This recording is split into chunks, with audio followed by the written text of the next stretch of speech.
So there's several things that you've highlighted, and the first is that the narrative hasn't changed. You're in your 40s. Nothing really has changed from your experiences to what current young people leaving the care system are experiencing.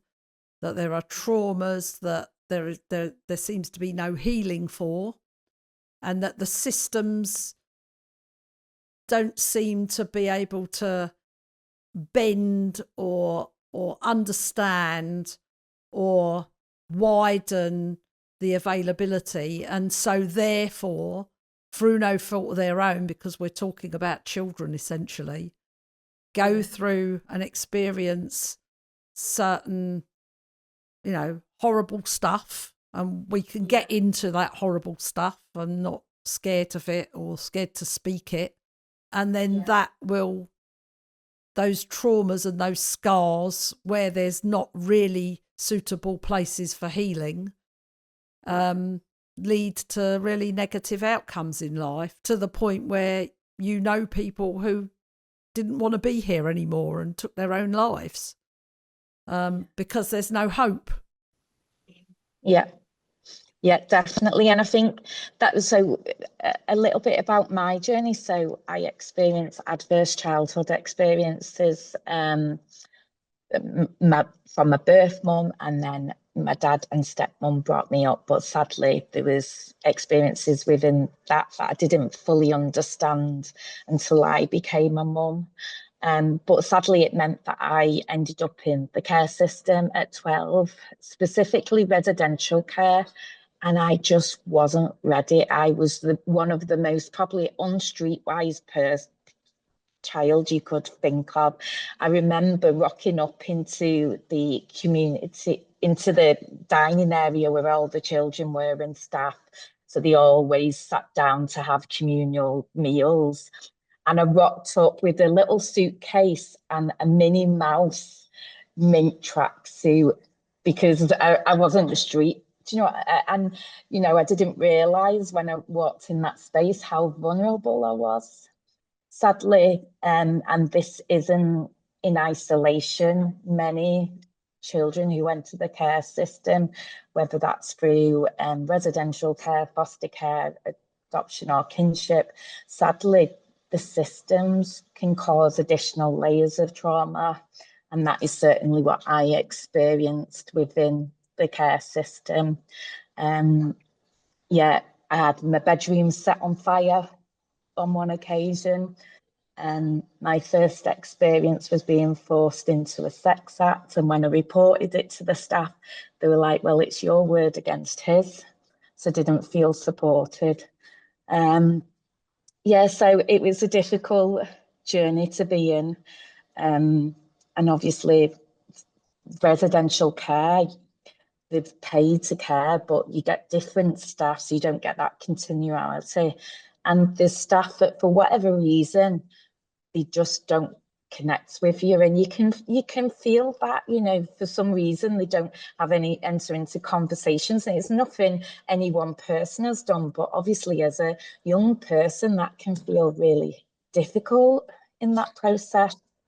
So it was a difficult journey to be in, and sadly my own children entered the care system because I reached a point where I didn't want to be here. I felt I didn't have any worth. I didn't have any value. I didn't feel like I had any purpose, because everything I have gone through in life has just felt like a battle, fight, family courts. I was victim in a domestically abusive relationship, which should have been raised as a safeguarding concern, because I was 17 and he was 21 years older than me.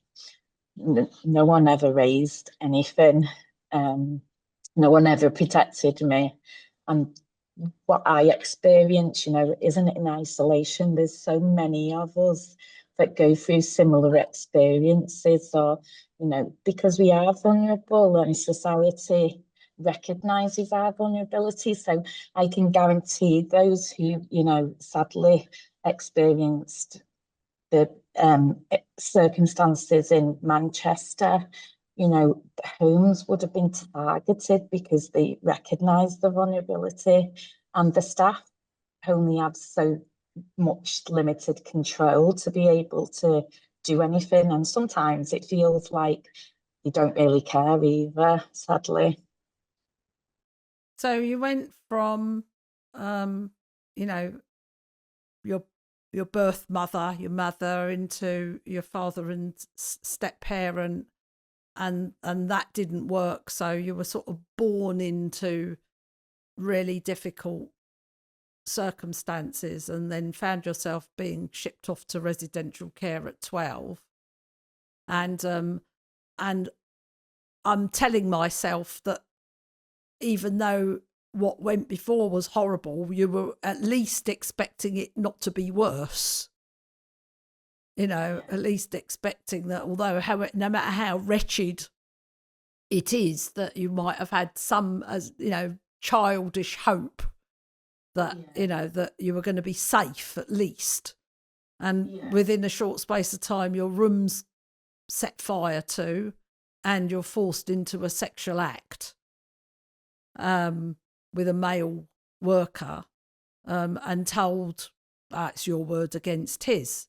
So so we can't take any action or do anything. And then what you discover is what a lonely place this really is. So not only are you not getting any encouragement, support, validation, because you've got, you know, corporate parents, if you like, who are just people doing a job on shift.